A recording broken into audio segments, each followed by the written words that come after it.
اس word میں یا کے اوپر حمزہ ہے.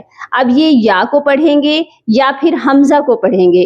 یہ ورڈ بھی بہت سے لوگوں کو مشکل لگتا ہے، جو کہ مشکل ہے نہیں. مشکل لگتا کیوں ہے؟ کیونکہ ایک ہی ورڈ میں 3 یا اکٹھی ہیں. تو انشاءاللہ ہم اس ورڈ کو پڑھنا سیکھیں گے. واو زبر وا، یا پیش یو، ویو. ہا یا زبر حج، ویو حج.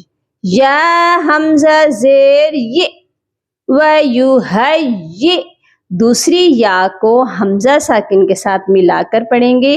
یا جو ہے حمزہ کے نیچے یہ نہیں پڑھی جائے گی، کیونکہ حمزہ جب بھی کسی حرف کے اوپر آ جاتا ہے نیچے والے حرف کو ہم نہیں پڑھتے.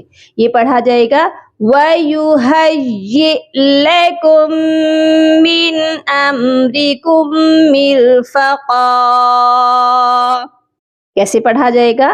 وَيُهَيِّئْ لَكُم مِّنْ أَمْرِكُم مِّرْفَقًا.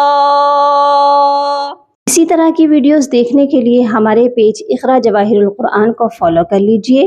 اپنی دعاؤں میں یاد رکھیے گا اور اپنا بہت سارا خیال رکھیے گا. فی امان اللہ.